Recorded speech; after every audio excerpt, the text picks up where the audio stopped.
Passaremos agora a nossa segunda palestra desta manhã, que será ministrada pelo irmão Gerson. Irmão Gerson, que é membro da nossa igreja, ele é formado em filosofia, tem doutorado em filosofia, durante muitos anos deu aula no Seminário Presbiteriano do Norte, no SPN, e também deu aula no Instituto João Calvino, que é o instituto, o seminário da Igreja Reformada. O Gerson está conosco, ele vai trazer a segunda palestra desta manhã. Gostaria de, antes passar a palavra a ele, fazer uma oração.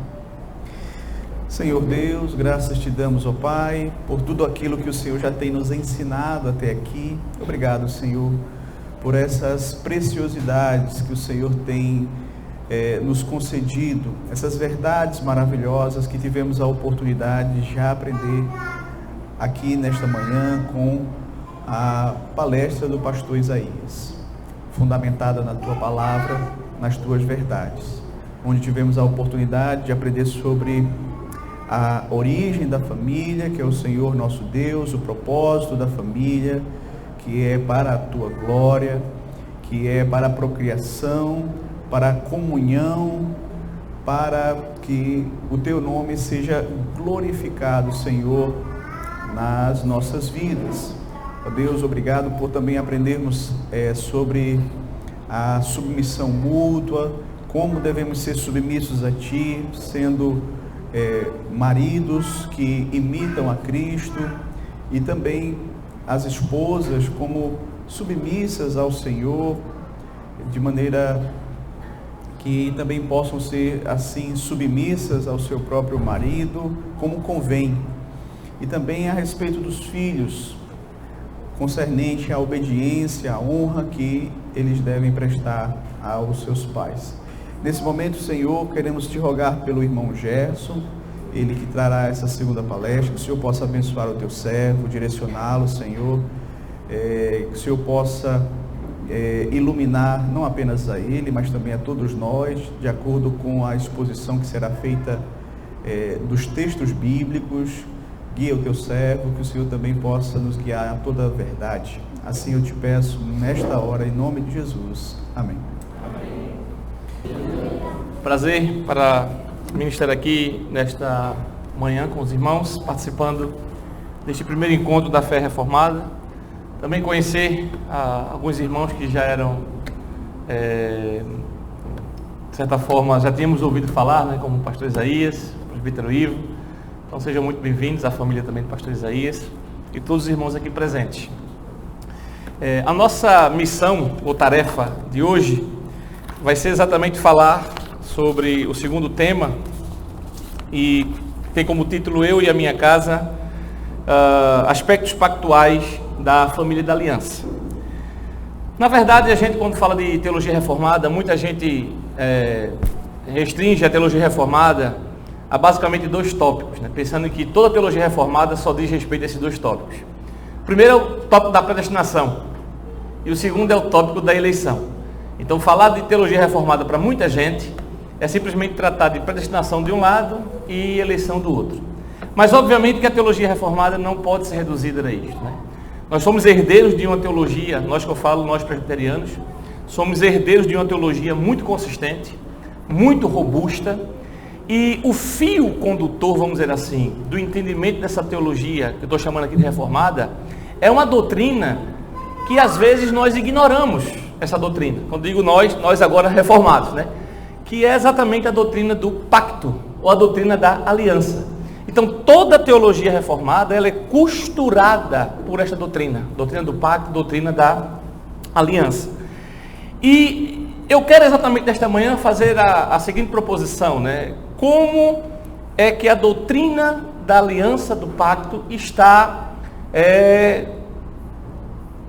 misturada, não seria misturada a palavra, fundamenta, como a doutrina do pacto fundamenta a nossa vida familiar. Vai ser basicamente esse o cerne da nossa palestra, né? Como é que a partir da teologia do pacto, da doutrina do pacto, nós temos implicações práticas para a nossa vida em família. E eu pretendo fazer isso em 5 tópicos, né? Eu até fiquei mais tranquilo em ser a segunda palestra, primeiro porque não tem ninguém depois de mim. Então, já tenho aí um certo... Segundo, que vocês acabaram de lanchar e bem, então eu posso aqui, sei lá, até umas 2 horas sem problema nenhum, porque vocês estão bem. Então, não vou me preocupar com o tempo, né? Claro que eu não vou me preocupar com o tempo. E eu tenho 5 tópicos para tratar com vocês. Primeiro, eu vou começar definindo o que é o pacto, o que é a teologia do pacto. Segundo, caracterizar os aspectos do pacto na criação do homem. E nós vamos rever e revisitar o texto que foi lido aqui pelo pastor Isaías de Gênesis, os 2 inclusive. Terceiro, nós vamos tentar explicar o contexto pactual de Josué, que é o tema central aqui do nosso encontro. Então, na verdade seria ver e enxergar os elementos pactuais utilizados por Josué nessa passagem aqui. Em quarto lugar, destacar esses aspectos. E em quinto, encerrar com algumas lições para nós. Então eu tenho esses 5 compromissos com vocês, e para não perder tempo, eu vou começar logo pelo primeiro. O que é um pacto? Falei de teologia do pacto. Na verdade aqui eu vou utilizar pacto, aliança, laços, vínculos como sinônimos, tá certo? Mas é comum se definir pacto como sendo um vínculo, uma vinculação. Você tem 2 instâncias, por exemplo, e você une essas instâncias. O pastor Isaías explicou aqui o termo unir, lá, né? Deixará o homem, o pai e a mãe, e uniciar a sua mulher. E unir tem um pouco essa ideia de cimento, é cimentar, é unir, é ligar. Ele deu vários exemplos aqui, por exemplo, da folha de papel, que você junta 2 folhas de papel por meio de uma cola, por exemplo. E um pacto pode ser traduzido desta maneira. Seria um vínculo estabelecido entre 2 instâncias. Obviamente, quando eu falo aqui de teologia pactual, eu estou falando deste vínculo de Deus com os seres humanos. O vínculo de Deus com o homem. Então, o pacto é uma relação, é uma aliança. No contexto bíblico, em se tratando do pacto que Deus tem com o seu povo, esse pacto é inviolável. Tem um dos autores que eu vou citar daqui a pouco para vocês. Ele diz uma coisa interessante, ele diz, olha, Deus não entra em relação com o homem, a gente às vezes faz, né? Vamos fazer aqui uma aposta, né? Quer apostar comigo que eu vou conseguir fazer isto? Quer apostar comigo que eu vou conseguir tocar esta música? Quer apostar comigo que eu vou fazer isso e aquilo? Deus não faz esse tipo de pacto com a gente. Os pactos de Deus são sempre pactos solenes, são sempre pactos sérios, que envolvem compromissos. Então Deus entra em relação pactual conosco, não por um capricho, mas é por uma necessidade nossa, inclusive. Então, quando Deus nos criou, Ele já nos cria num contexto pactual. E vamos ver que características são estas que estão neste contexto pactual. Então, em primeiro lugar, o pacto é um vínculo. Segundo, não é um mero vínculo, é um vínculo de sangue. E as coisas começam a ficar mais estreitas aqui. O que quer dizer que o pacto é um vínculo de sangue?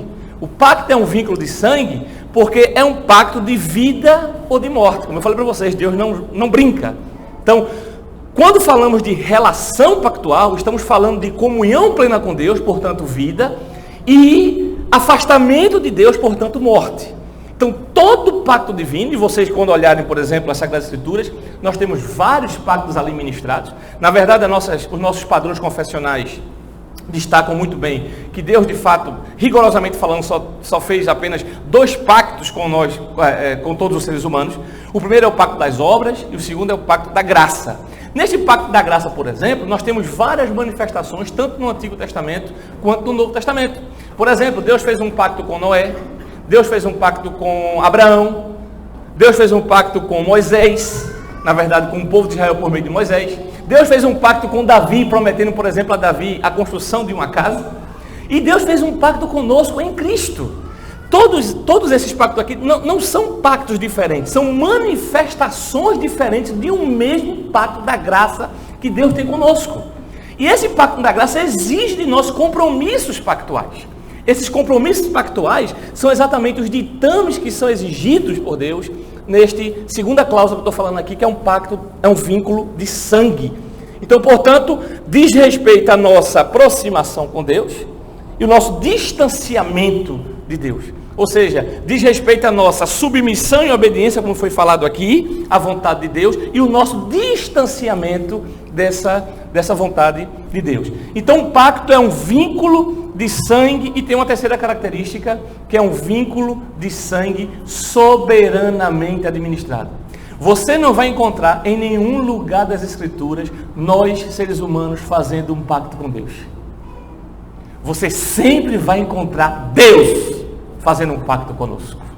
É Ele quem nos procura. É Ele que vai ao nosso encontro. É Ele que estabelece todos os compromissos e os ditames do pacto. E é por isso que um pacto, do ponto de vista bíblico, quando Deus está no pacto, é diferente dos acordos que nós fazemos. Imagine, por exemplo, que eu quero fazer uma transação comercial com o pastor Michel. Nós estabelecemos o acordo dessas transações. Ele diz a proposta dele, eu digo a minha, e a gente tenta chegar ali num acordo. Mas isso são pactos entre os homens. Em se tratando do pacto de Deus conosco, não. Ele é soberanamente administrado. Se vocês quiserem, numa linguagem popular, ele é estabelecido de cima para baixo. E onde é que nós encontramos isto nas Sagradas Escrituras? Remeto vocês ao livro do Gênesis, por favor. Capítulo 2. Repetindo, portanto, o pacto é um vínculo de sangue soberanamente administrado. Portanto, estão envolvidos nele compromissos pactuais, vida, morte, aliança, comunhão com Deus, afastamento de Deus.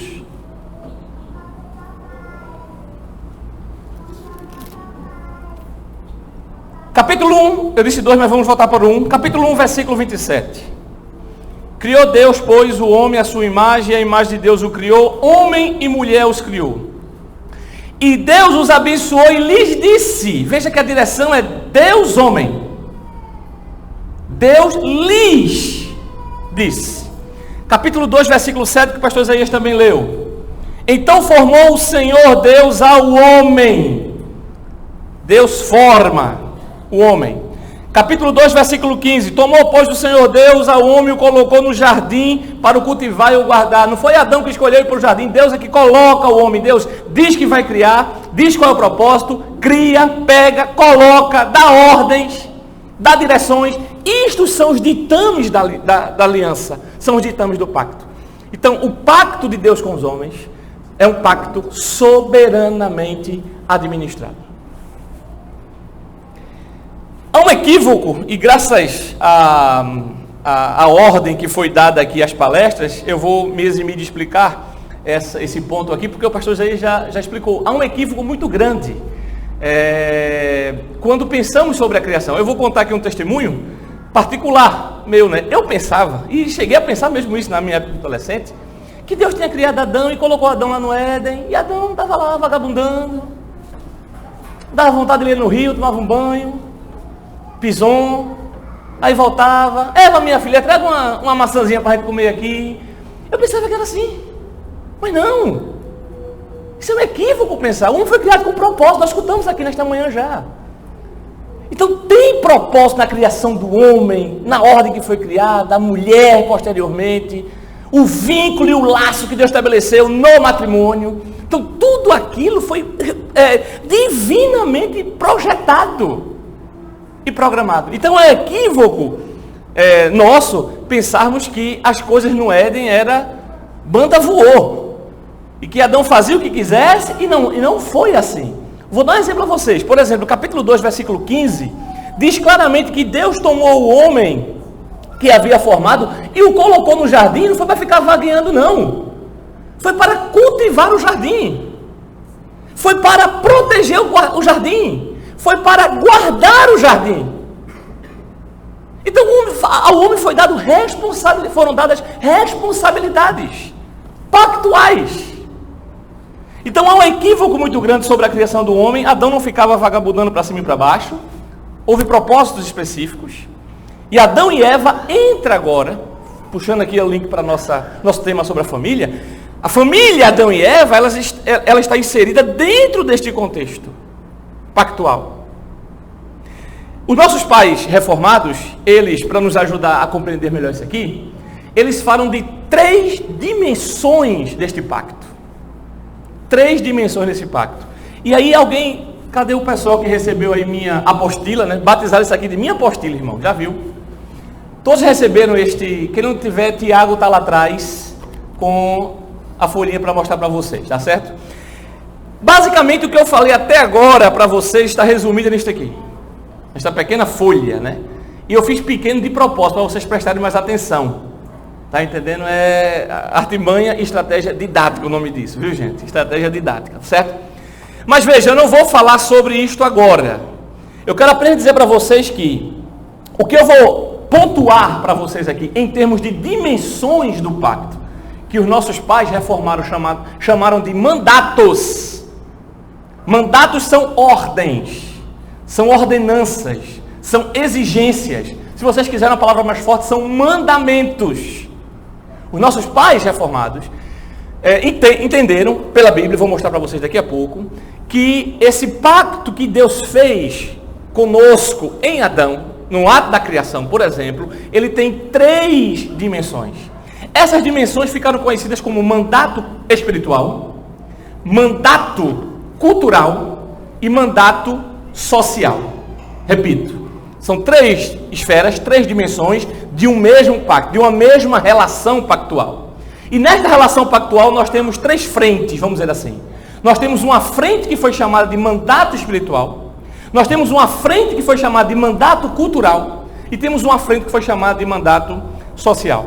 Vamos falar primeiramente, por exemplo, do mandato espiritual, capítulo 2, versículo 16 de Gênesis. Esta aqui é a base para o mandato espiritual. O mandato espiritual tem a ver com as nossas obrigações no pacto para com Deus.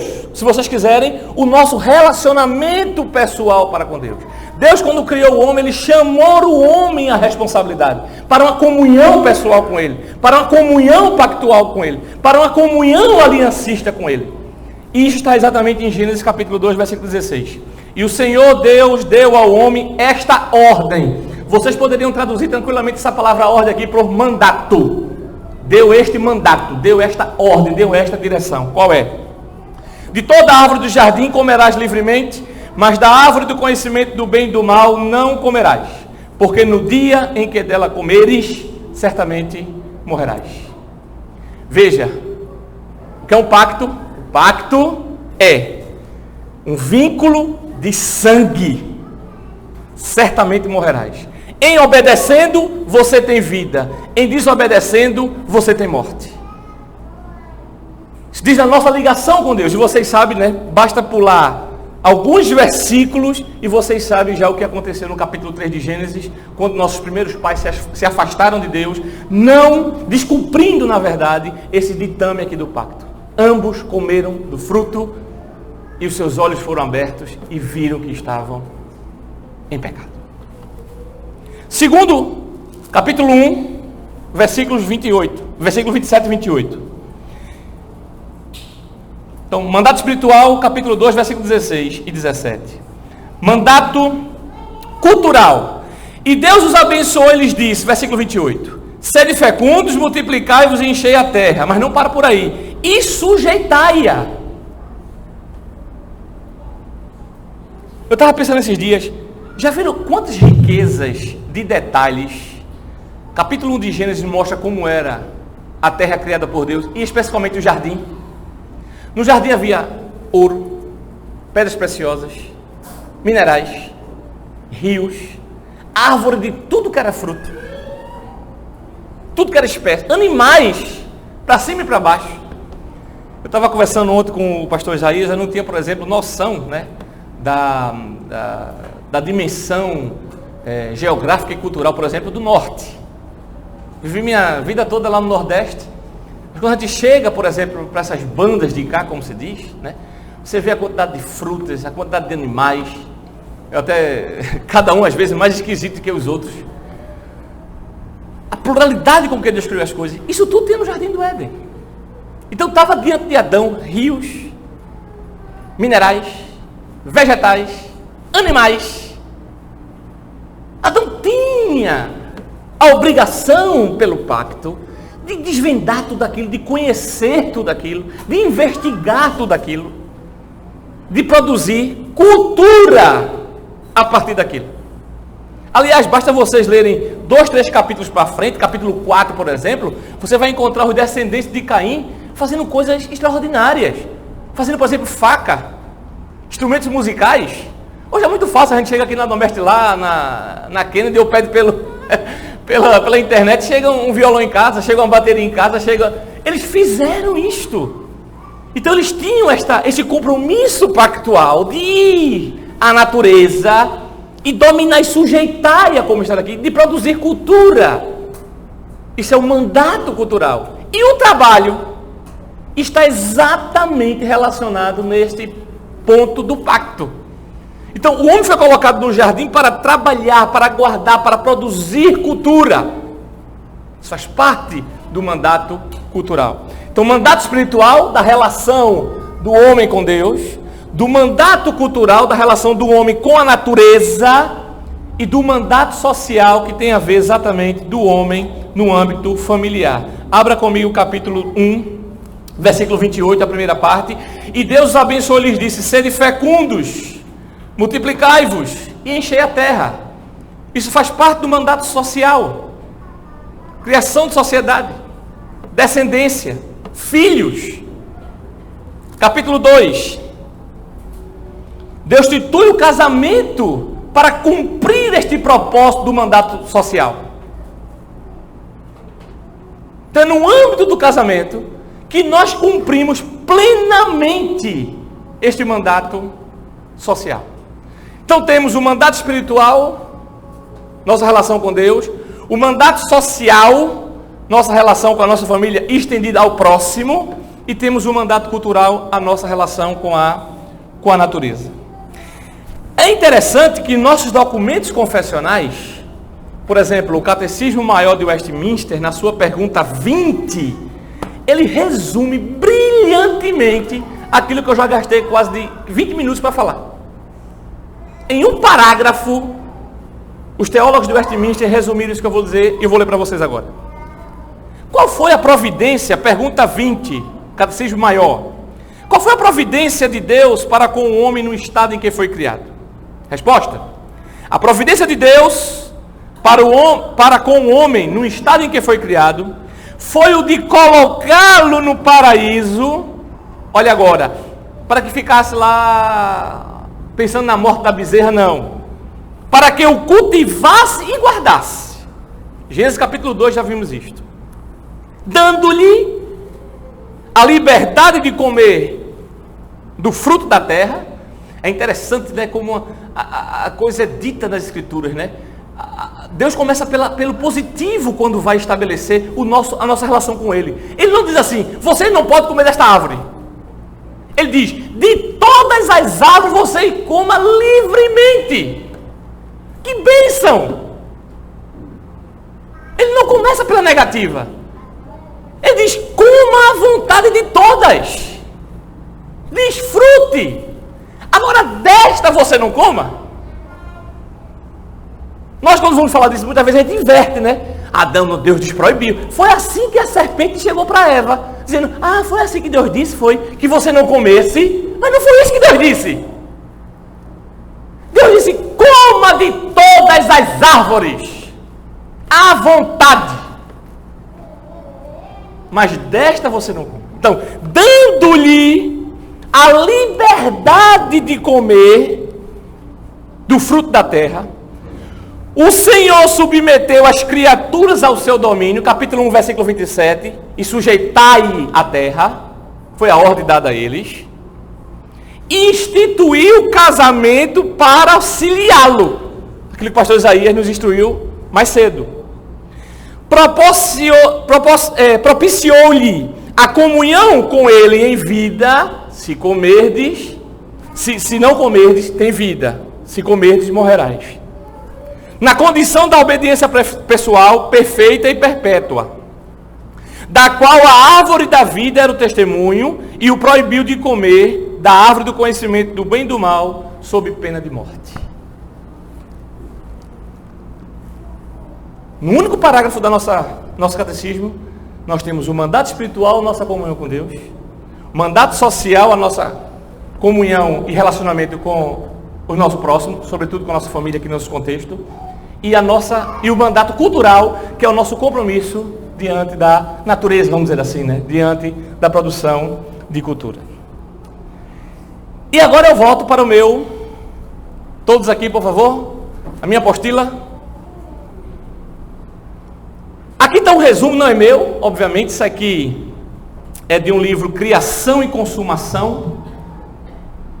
Na página 93, ele trata sobre esses mandatos, e eu achei bacana a forma como foi colocado aqui, porque resume tudo isso, né? Então veja, temos em cima Deus Pai, a Palavra e o Espírito Santo, portanto a Trindade, que é a base do pacto, e isso é claramente demonstrado no texto de Gênesis pela expressão Senhor Deus. Se vocês observarem, se vocês têm a Bíblia como a minha, na versão ARA, vocês vão observar, por exemplo, o versículo 15 do capítulo 2, tomou, pois, o Senhor Deus. O Senhor Deus aí está em letras maiúsculas, letras garrafais. É a tradução do termo, né, que foi conhecido Yahvé, ou Jeová, ou Yahweh, Jeová, como queira, não é a discussão aqui. Então Deus é nomeado nas Escrituras de várias maneiras. Então existem os títulos de Deus, existem os nomes dados a Deus. Esse texto, esse termo é o que aparece quando ele vai libertar o povo e que Faraó pergunta quem é esse Deus, e Moisés diz Deus, Faraó está perguntando quem és tu, o que é que eu digo lá? Diga a ele que eu sou o que sou. Essa expressão aqui é o Deus pleno, absoluto, é o soberano, é o Deus Pai, Filho e Espírito Santo. Então, se vocês observarem no contexto dessa aliança, aparece mais de uma vez, inclusive, a expressão Senhor em letras garrafais, que é a tradução da ARA para o termo Yahvé, vamos assim. Então, na ponta do pacto, na origem do pacto, nós temos a Trindade. Vocês observarem aqui na lateral, existe uma linha pontilhada que dá toda a abrangência. E isso é glorioso de se entender, porque é aqui que está a sublimidade, por exemplo, do ensino bíblico. O ensino bíblico mostra que Deus não está preocupado somente com a minha espiritualidade. Deus está preocupado com tudo aquilo que Ele determinou na sua palavra para o meu propósito enquanto criatura dEle. Isso tem a ver com o meu trabalho, isso tem a ver com a minha família, isso tem a ver com o modo como eu visto, isso tem a ver com o modo como eu falo, isso tem a ver com o modo como eu me arrumo, isso tem a ver com o modo como eu me sinto, como eu como eu leio, como eu falo, como eu vejo, o que escuto. Então, isso é uma das grandes, os grandes trunfos da teologia reformada, porque a teologia reformada ela é uma teologia abrangente. Eu estou chamando teologia reformada aqui, mas teologia bíblica. Está preocupada com todas as nossas esferas. Então, o que é que criação de filhos tem a ver com Deus? Tudo. O que é que a relação com a minha esposa tem a ver com Deus? Tudo. O que é que o compromisso que eu tenho com o meu trabalho tem a ver com Deus? Tudo. O que é que a nossa relação com a natureza tem a ver com Deus? Tudo. É por isso que muitas vezes essas propostas que são dadas, por exemplo, acerca do casamento, de criação dos filhos, da nossa relação com a natureza, né? Vamos ter daqui a uns meses a top 30 para pensar essa questão climática, essa questão ambiental. Qual é a falha desses projetos humanos? É que eles excluem a peça principal da nossa relação pactual, que é Deus. Então aqui começa logo com ele. Então tudo que está para baixo tem a ver com este ponto inicial que é Deus. Entre essa esfera, que é tudo que é criado, a criação está aqui dentro dessa esfera, e essa outra esfera, que é a esfera divina, vocês têm aqui setas indicando os laços pactuais. Então o modo como Deus se relaciona com a sua criação é pelos laços pactuais. Dentro desses laços pactuais, nós temos os 3 mandatos que eu expliquei para vocês. Nós temos no centro um triângulo, na palavra, no meio do triângulo nós temos mediador, depois macho e fêmea, descendência, e tem uma seta no centro puxando para a direita, mandato social, que tem a ver exatamente com a família. É este que eu vou querer destacar posteriormente.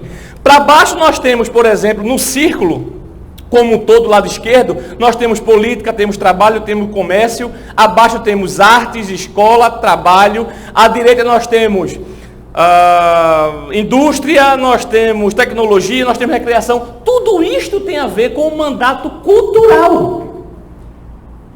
Coisas feitas por nós, seres humanos. Olha aqui esta construção. tudo isso aqui é fruto do mandato cultural. Ninguém estralou, isso aqui apareceu. Teve alguém que ir lá na natureza, fazer o tijolo. Eu vou mudar meu exemplo aqui, porque temos um engenheiro aqui, então eu posso falar uma coisa que não seja... Roupa, por exemplo, né? Todos nós aqui estamos vestidos hoje. Um de uma cor, outro de outra, tecido diferente. Isso aqui, não, como se diz, né? Não surgiu no estralo.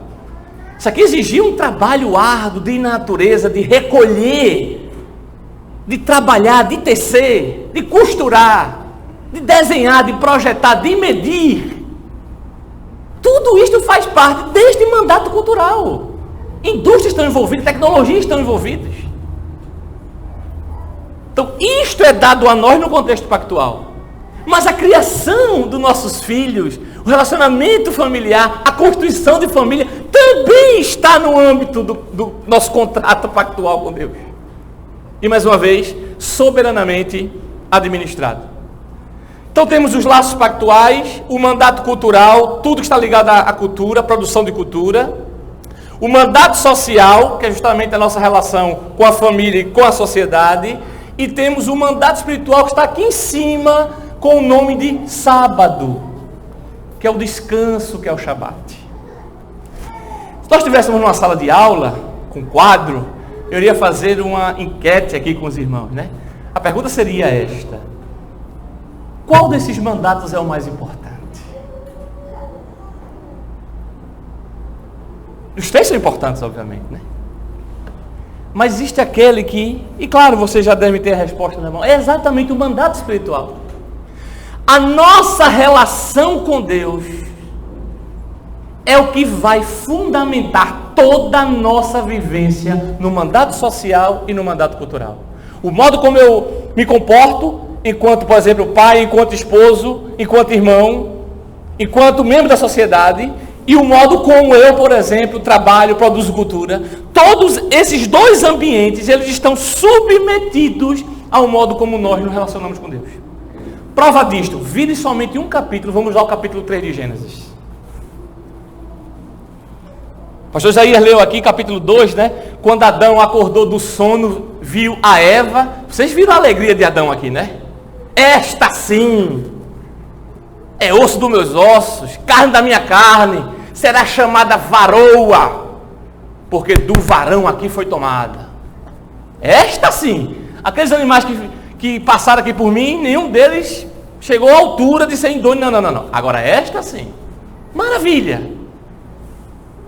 Cultura, estava aqui, árvores estavam lá, os rios estavam lá. Paz. Comunhão com Deus na viração do dia, a voz do Senhor soava no jardim. Imagina, a gente não tem nem como vislumbrar o que era o Éden. Para a nossa pecaminosidade. Mas capítulo 3, os nossos pais desobedeceram a Deus. E portanto a desobediência corta o laço espiritual, que seria aquele laço de que se comer você morrerá. Agora me acompanhe, por favor. Capítulo 3, versículo 8. Quando ouvir a voz do Senhor Deus que andava no jardim pela viração do dia, esconderam-se. Mas como? Perfeição, harmonia perfeita, o pacto ali. Mas eles desobedeceram. Eles quebraram os compromissos pactuais. O laço foi cortado. O laço de comunhão, quando o vínculo foi cortado. Primeira coisa que o pecador faz: se afasta de Deus, se esconde de Deus. E aqui não é temor, não é medo mesmo. Ele diz isto, veja a continuação do verso 8. Escondeu-se da presença do Senhor Deus. Olha o Senhor Deus em letras maiúsculas, o Deus do pacto. O homem e sua mulher, porém, por entre as árvores do jardim. E chamou o Senhor Deus. Veja que é Deus que toma a iniciativa. É Deus que vai. O Deus pactual que vai. Ao homem lhe disse: onde estás? Ele respondeu: ouvi a tua voz no jardim, e porque estava nu, tive medo. e me escondi. Continuo. Perguntou-lhe Deus: quem te fez saber que estava nu? Comeste da árvore de que ordenei que não comesses? Então disse o homem: a mulher que tu me deste, olha, o discurso agora é outro. Não é mais aquele outro, não é aquele discurso, esta sim é a mulher, é osso dos meus ossos, carne da minha carne, é a minha varoa. O laço foi quebrado. Agora é a mulher que tu me deste. Não é mais a minha esposa. Não é mais a minha varoa. Porque o relacionamento com Deus interfere diretamente nos nossos compromissos sociais. No caso aqui, nossos compromissos familiares. E vocês sabem da história. Adão joga para Eva, joga para a serpente não tinha para quem jogar. E Deus sai dando juízo. Dá juízo na serpente, dá juízo em Eva e dá juízo em Adão. No juízo de Adão, capítulo 3... E Adão disse, versículo 17, por favor: visto que atendeste a voz da tua mulher e comeste da árvore que eu te ordenei que não comesse, maldita é a terra por tua causa.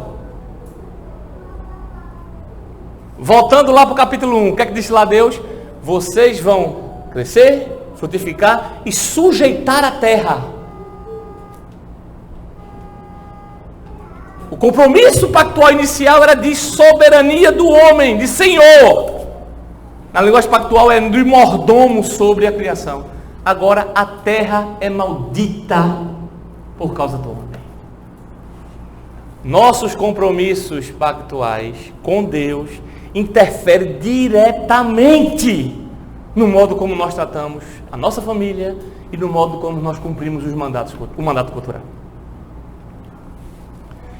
Dito isto, vamos para Josué capítulo 24.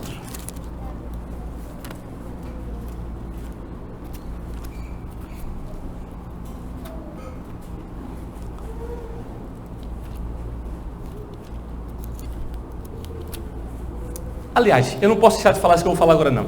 Isto aqui é um padrão de Deus que se mantém em todas as Escrituras. Dois dos textos que o pastor Isaías falou, estava aqui na minha anotação, e eu quero dizer mais um deles. Por exemplo, abra comigo Salmo 128. Marca aí o dedinho em Josué 24, deixe marcado aí que a gente volta já para Josué. Mas eu não posso deixar de falar assim para vocês não. Ou seja, isso que está dito em Gênesis é um padrão que Deus mantém em toda a Escritura. A nossa relação com Ele, que é o cumprimento do mandato espiritual, interfere diretamente no nosso trabalho e na nossa família. Diretamente. Veja o Salmo 128. Como é que começa o Salmo? Bem-aventurado é aquele que teme ao Senhor, mandato espiritual, e anda nos seus caminhos. Aí fala agora do trabalho de tuas mãos comerás, feliz serás e tudo te irá bem. Mandato cultural, trabalho. Aí vem agora do mandato social. Tua esposa no interior da tua casa será como a videira frutífera, teus filhos como um rebento de oliveira. Mandato social. Mas como é que o texto começa? O homem que teme ao Senhor. Então nossa ligação e nosso compromisso com a nossa relação com Deus, nós homens aqui, interfere diretamente no modo como nós iremos nos portar em casa e nos portar no trabalho. Mas não é somente esse texto não. Abra Efésios capítulo 5, que foi o texto lido e exposto pelo pastor Isaías. O pastor Isaías leu a partir do versículo 21. Eu vou indicar somente o versículo 18, que é anterior. Está falando sobre a plenitude do Espírito Santo, aquele que é cheio do Espírito Santo. E só pode ser cheio do Espírito Santo alguém que está cumprindo os ditames do mandato espiritual. Aí ele fala, e não vos embriagueis com vinho que a contenda, que é a dissolução, mas enchei-vos do Espírito Santo. Uma das maneiras de vocês ser cheio do Espírito Santo é exatamente sujeitando uns aos outros. No contexto familiar, a esposa sendo sujeita ao marido, o marido sendo sujeito a Cristo, que é o cabeça, como foi explicado aqui, os filhos sendo sujeitos aos pais, mas não para aqui, isso é o âmbito familiar. Na continuação do capítulo 6, versículo 5, Paulo vai falar sobre o trabalho. Vós, senhores, trate direitinho os seus funcionários, vós, funcionários, atente para o cumprimento que vocês acordaram com os seus senhores, sendo submissos, obedientes. Então, mais uma vez, cheio do Espírito Santo, mandato espiritual. Família, submissão interna e reverência, e criando os filhos na demonstração do temor do Senhor. E trabalho. Trabalho, família e ligação com Deus. Isso é um padrão que está em todas as Escrituras. Em último texto, nós poderíamos citar, por exemplo, Deuteronômio, capítulo 28. Fala a mesma coisa, esses três elementos estão lá. Só para mostrar para vocês que Deus estabelece isso como um padrão em todas as Escrituras. Teve uma música que popularizou-se demais há uns 10 anos atrás, né? Então, quando eu escutava essa música, eu ficava me perguntando se as pessoas que estavam cantando, de fato, entendiam o que estava dentro do texto. Porque o tom que a música dava parece que não era esse tom aqui, não. Aqui é o contexto pactual. É o contexto da aliança. Se atentamente ouvires a voz do Senhor teu Deus, tendo cuidado de guardar todos os seus mandamentos que hoje te ordeno, o Senhor teu Deus te exaltará sobre todas as nações da terra.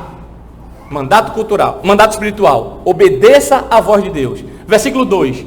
Se ouvires a voz do Senhor teu Deus, virão sobre ti e te alcançarão todas essas bênçãos. Quais bênçãos? Bendito serás na cidade e bendito serás no campo. Mandato cultural. Bendito o fruto do teu ventre. Mandato social.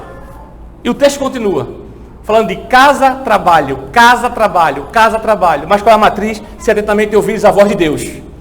Então, o mandato espiritual, nossa relação com Deus, ela é fundamental para a nossa relação em casa e na rua, como se diz, né? Na sociedade. Agora sim, Josué. O que é que isso tudo tem a ver com o texto de Josué? O que é que isso tudo tem a ver com eu e minha casa servirmos ao Senhor? Tem tudo a ver. Por quê? Qual é o contexto de Josué? Josué foi o sucessor de Moisés, todos vocês sabem. Mas Josué aqui já está no finalzinho da carreira dele. Josué está velho, sabe que não vai durar muito tempo. Inclusive, na continuação do texto, no capítulo 24, versículo 29 em diante, já narra a morte de Josué. E Josué disse, olha, eu não posso perder a oportunidade de dar meu discurso de despedida. Esse aqui foi o discurso de despedida de Josué. Eu fiquei pensando, o povo estava na terra, tomando posse da terra de Canaã. Porque não foi assim, o povo chegou e disse, olha, sai todo mundo e agora é nosso. Não foi assim. O povo entrou em guerra, e gente morreu, e batalha, e o Senhor expulsava os inimigos. Então foi uma conquista, literalmente foi uma conquista. E aqui estava já grandemente conquistado, mas não estava completamente conquistado. E Josué queria incentivar o povo, olha, vocês devem continuar. Mas quando a gente chega, por exemplo, eu tive essa experiência aqui, né? Vim de Recife para cá, eu, a esposa, 2 filhos e 4 malas, somente. mais nada. Então, nós tivemos esse trabalho árduo, né? De casa, de arrumar, de comprar e tudo mais. Imagine o povo vindo aqui para uma terra, eles teriam que se arrumar. Então, uma preocupação natural que poderia surgir aqui era quem vai ficar com um pedaço de terra, quem vai ficar com a casa, quem vai ser responsável para construir, quem vai ser responsável para fazer a estrutura da cidade, etc. Mas isso foi a última coisa que passou pela cabeça de Josué. Tinha coisas muito mais importantes para Josué se preocupar.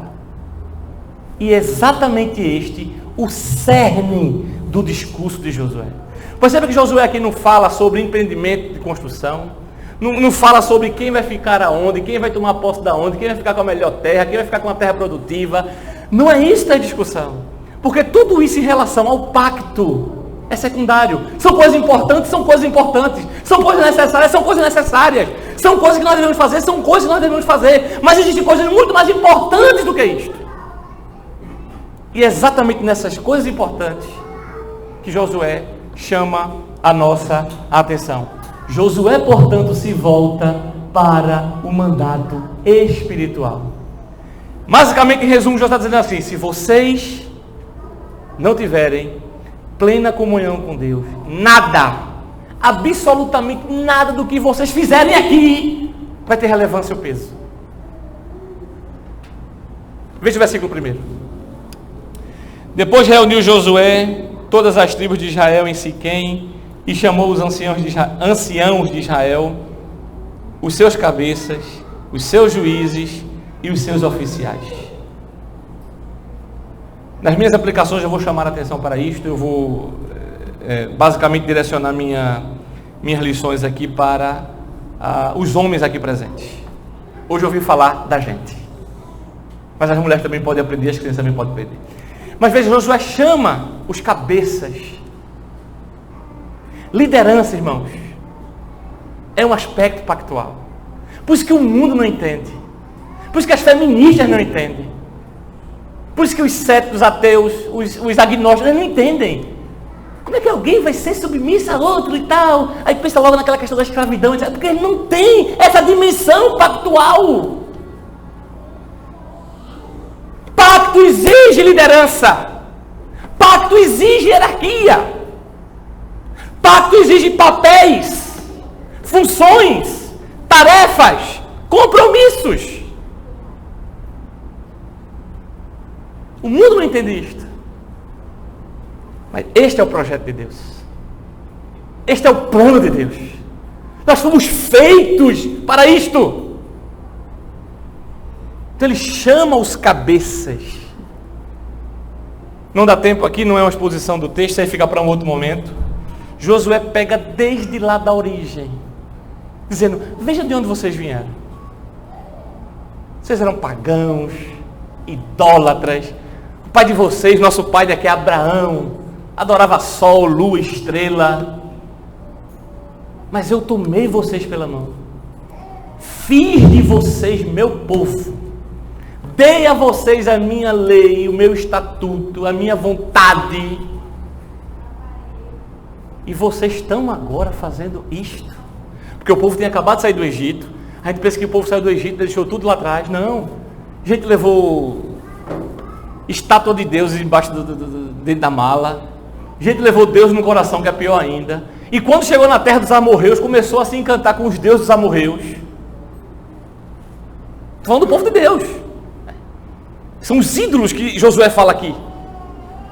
E não são muito diferentes não. Obviamente, poderíamos fazer aplicação aqui. Não são ídolos físicos.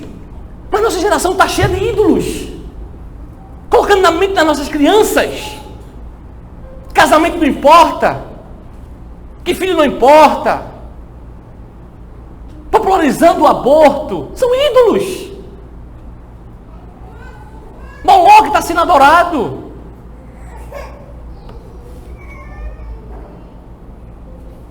Josué faz esse discurso e agora chega no verso que é o texto do nosso encontro.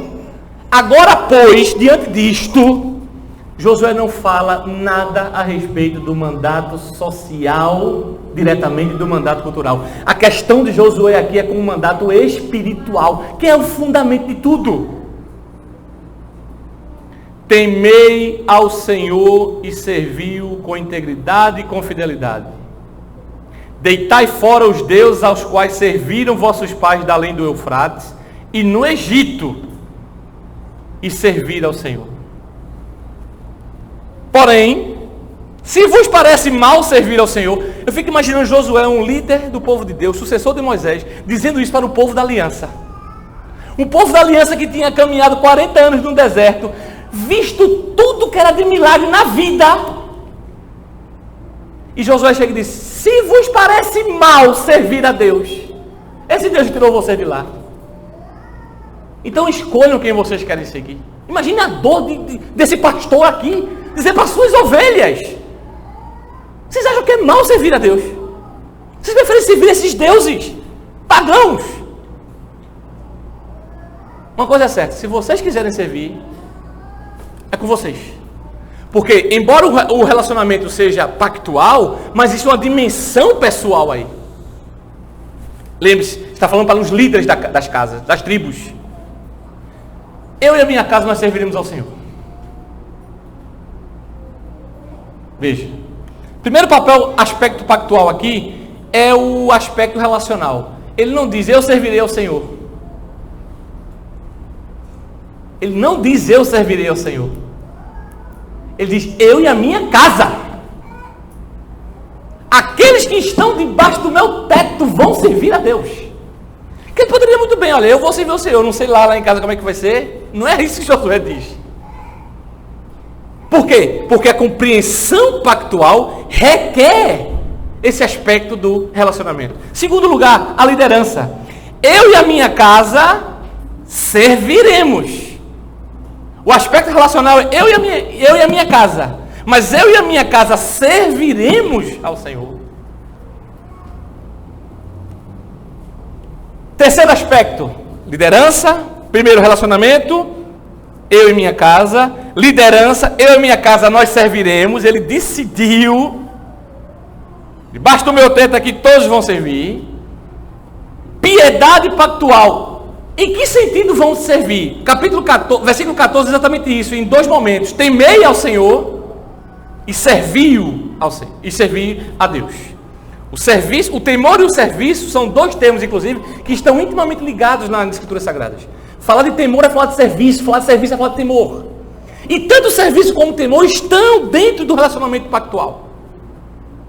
Josué chama, reivindica esse aspecto da piedade pactual para a sua família. Quarto lugar, atitudes pactuais. Esse servir e esse temer não pode ser relaxadamente. Veja os adjetivos que são colocados aqui para o servir e para o temer. Capítulo 24, versículo 14. Deitai fora os deuses, agora pois temei ao Senhor e serviu com dois aspectos. Com integridade. Ser íntegro é não ser dúbio. É ser pleno. Uma coisa íntegra, é uma coisa coesa, é uma coisa consistente. Não é pelar, pecar. Não é dubiedade. E com fidelidade. Com confiança. Usando a imagem do pastor Isaías, é escutar e submeter. Ser fiel ao que é exigido. Ser fiel ao que é dito. Ser fiel ao que é ordenado. Atitudes pactuais. Mas tem uma coisa mais séria que a gente não atenta, eu já estou partindo para o fim. É que quando falamos de pacto, lembre-se, é um vínculo de sangue. Então tem vida e morte envolvidos. E claro, a gente sabe que Deus é plenamente amor, Deus é amor. E cria-se, por uma má compreensão desse tipo de afirmação, de que Deus é um Deus permissivo, de que pode tudo, e que no final das contas ele vai amar todo mundo. É verdade no sentido que Deus é amor. Mas com relação aos compromissos pactuais, Deus traz juízos e maldições sobre aqueles que quebram o pacto.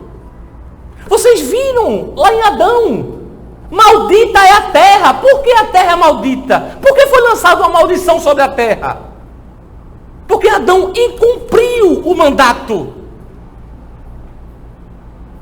Incumpriu os ditames do pacto. Nenhuma quebra de pacto ficará imune ao juízo de Deus. E é por isso, por exemplo, que olhamos gerações que outrora foram marcadas por avivamentos. Foram marcadas por proclamação fiel da palavra de Deus. E nós olhamos para a situação hoje de muitos países por aí afora, onde o evangelho era marcante. E você vê hoje, passa e diz, rapaz, o evangelho esteve aqui mesmo. Coisa que até entre os pagãos não se faz nem se pronuncia. Por quê? Porque Deus traz juízo. E observe que o contexto aqui é o contexto mais pontual da idolatria. Hoje de manhã, acordei com esse versículo na cabeça e eu só me dei conta quando eu cheguei aqui que tem tudo a ver com isso. Abra comigo aí, só um parênteses aqui, capítulo 20 de Êxodo. Para dizer para vocês que incumprimento da aliança traz juízos e maldições pactuais. Capítulo 20 de Êxodo. Temos aqui os famosos 10 mandamentos, né? Estava conversando com o pastor esse dia na porta depois do culto, falando sobre a sabedoria de Deus, né? Do Espírito Santo. E uma das coisas, por exemplo, veja como Deus coloca toda a nossa vida, toda a existência humana em 10 palavras. Deus pegou toda a nossa existência e colocou em 10 palavras. São os 10 mandamentos. Tudo que você pensar da sua vida está relacionado a pelo menos um desses mandamentos. Pelo menos um. Por isso que é a lei perfeita. Está aqui. O manual pactual está aqui. A lei. Mas isso aí é outra história também. Capítulo 20. Veja o versículo 3. Perdão, 4. Segundo mandamento: não farás para ti imagem de escultura. Está falando de culto, está falando de idolatria. Não farás para ti imagem de escultura. Veja agora: nem semelhança alguma do que há em cima no céu, nem embaixo na terra, nem nas águas debaixo da terra. Não as adorarás. Está falando de ídolo, idolatria. Nem lhes darás culto, porque eu sou o Senhor, veja agora, teu Deus, Deus zeloso, guarda isso aqui, já eu volto, que visito a iniquidade dos pais nos filhos, até a 3ª e 4ª geração daqueles que me aborrecem. Deus traz juízo. Mas, versículo 6, e faço misericórdia até 1000 gerações daqueles que me amam e guardam os meus mandamentos. No contexto de idolatria, as maldições e os juízos pactuais estão presentes. No contexto de obediência a Deus, as bênçãos pactuais estão presentes, não em uma, nem em duas, nem em 3, mas em até 1000 gerações. Voltemos para Josué.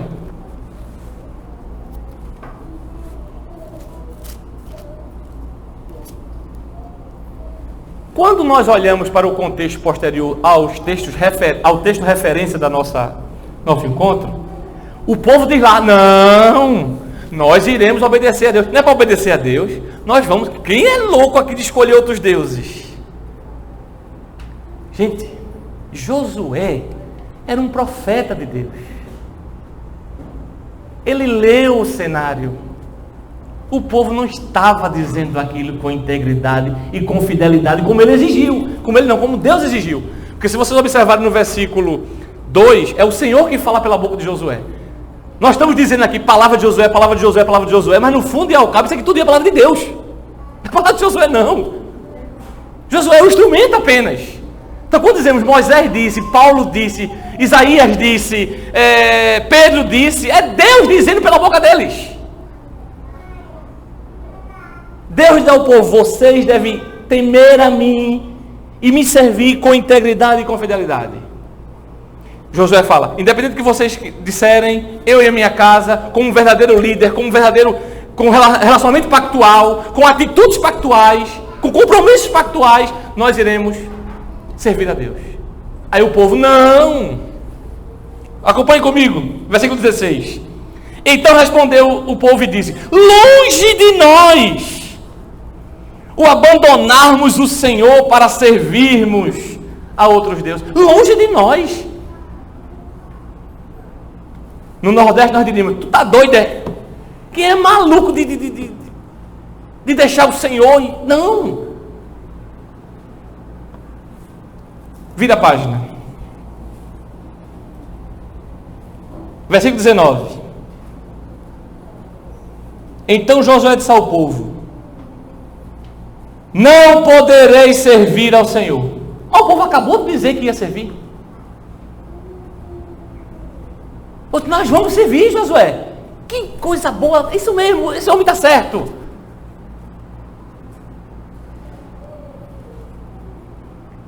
Mais ou menos assim, vocês querem enganar quem?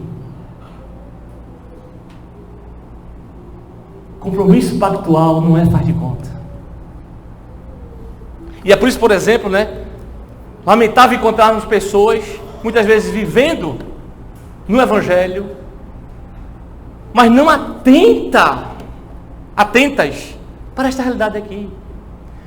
Nada do mandato cultural, nada do mandato social terá êxito se nós não cumprirmos primeiramente o nosso mandato espiritual. Josué disse: vocês não podem servir. Vocês com esses deuses tudinho aí, com essa idolatria todinha, com esses ídolos no coração, vivendo como os amorreus, vivendo como os egípcios,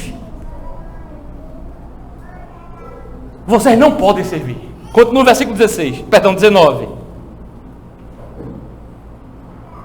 Não podereis servir ao Senhor, porquanto o Senhor é um Deus santo, Deus zeloso. Lembra da palavra zeloso lá de Êxodo capítulo 20? Que Deus é um Deus zeloso que visa a iniquidade dos filhos, nos pais e nos filhos até a terceira e quarta geração daqueles que me aborrecem. Deus é um Deus zeloso. Ele vela para cumprir seus compromissos pactuais. Que não perdoará a vossa transgressão nem os vossos pecados. Vocês não podem servir, porque não é com integridade, porque não é com fidelidade. Veja o versículo 20, e aqui partimos para as maldições pactuais. Se deixardes o Senhor e servirdes a deuses estranhos, então se voltará e vos fará mal e vos consumirá depois de vos ter feito bem. Não brinque com os compromissos pactuais. Deus não se deixa escarnecer. Nenhuma transgressão dos compromissos pactuais, seja o espiritual, seja o cultural e seja o social, ficará impune do juízo de Deus. Aliás, e aqui eu quero lançar um exercício para vocês. Qual é o nome do livro depois de Josué? É o livro dos Juízes. E é a continuação da história. Veja como foi que o povo se comportou no livro dos Juízes.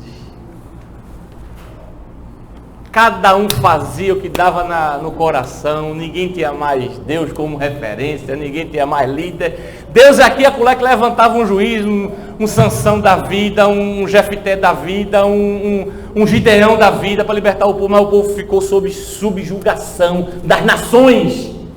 Por quê? Porque o povo não ouviu e não atentou para os seus compromissos pactuais.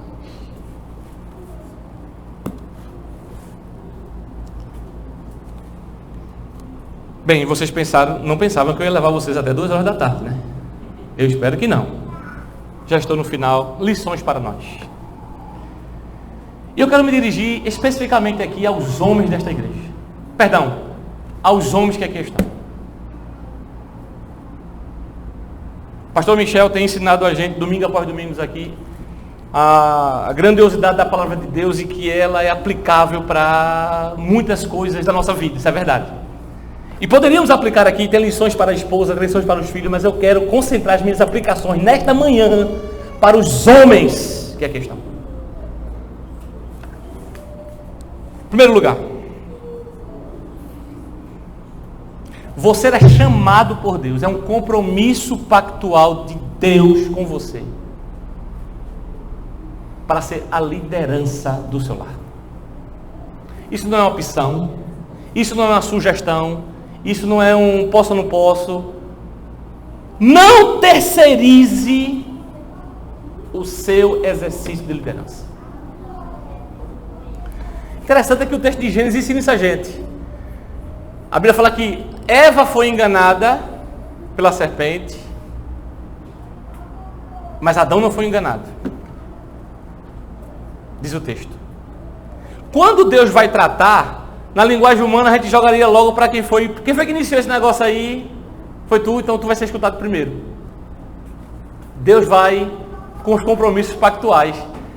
A ordem tinha sido dada ao cabeça, é o cabeça que vai responder. Adão, onde estás? Ele não pergunta por Eva. Sabe quem utiliza essa artimanha para descumprir os compromissos pactuais? É a força do mal. O diabo procura não Adão, que era o cabeça, ele procura Eva. Invertendo os compromissos pactuais. Então nós, homens, somos chamados a exercer a nossa liderança pactual no âmbito da família.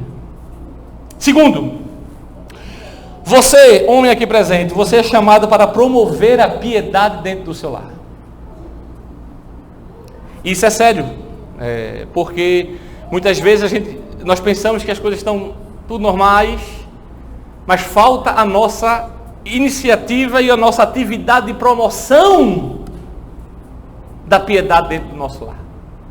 Isso passa pela educação dos filhos, isso passa pela instrução regular dos filhos, isso passa pela instrução da esposa, a esposa.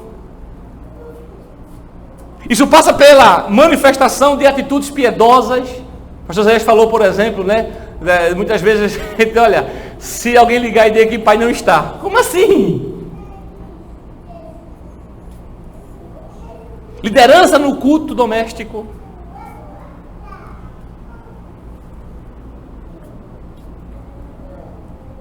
Josué se preocupou com isto. E Josué estava numa guerra. Era falando com a espada de lado. E Josué preocupado com eu e a minha casa serviremos ao Senhor. Às vezes não temos essa preocupação de Josué de guerra. Mas também não temos a preocupação dele de dizermos, eu e a minha casa serviremos ao Senhor.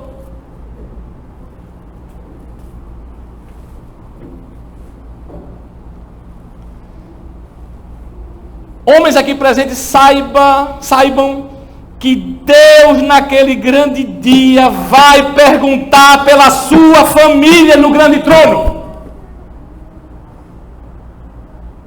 Cadê a sua família?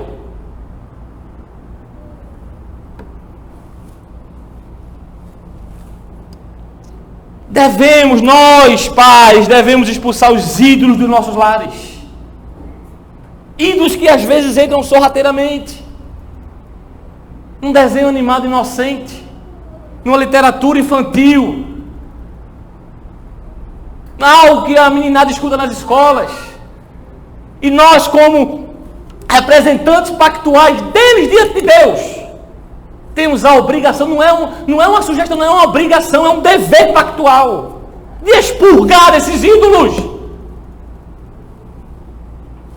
promovendo a piedade dentro do nosso lar, levá-los ao temor do Senhor.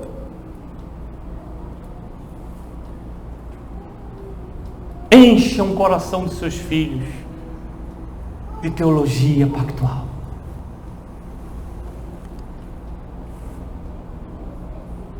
Terceiro, pais aqui presentes, saiba que Deus cobrará de nós os compromissos pactuais com relação às bênçãos e às maldições. Tempo de crente não vai eliminar o juízo de Deus sobre nós se nós descumprirmos a sua aliança. Basta dizer a vocês que o povo de Israel era diretamente filho de Abraão, de sangue e de fé. E Josué disse, a gente acabou de ler, Deus não vos poupará. Deus trará juízo sobre vocês. Basta ler Juízes, vocês já assumiram o compromisso aqui de lerem Juízes.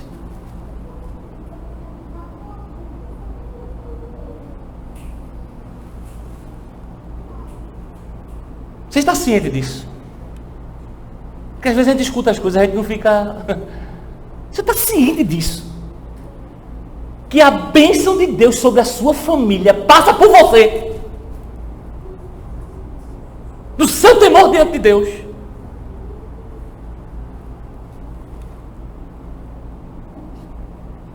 E igualmente os juízos pactuais. Passa por você.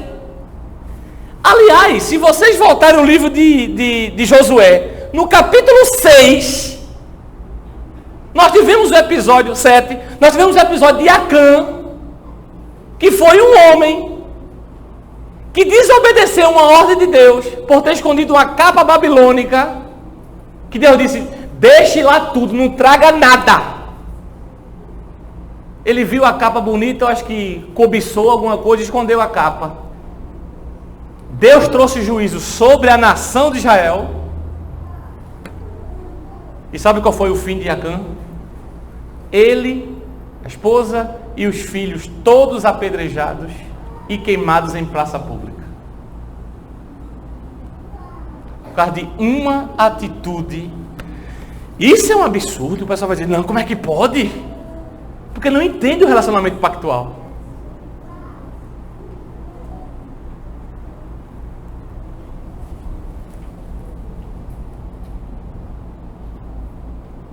Se você ama a sua família, você deve pensar seriamente nesses compromissos.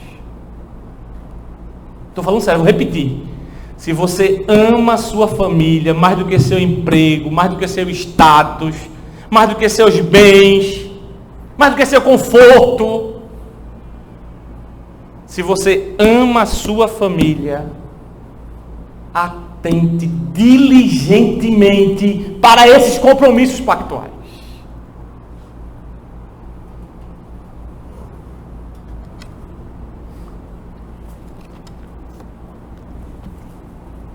Bem-aventurado é o homem que teme a Deus.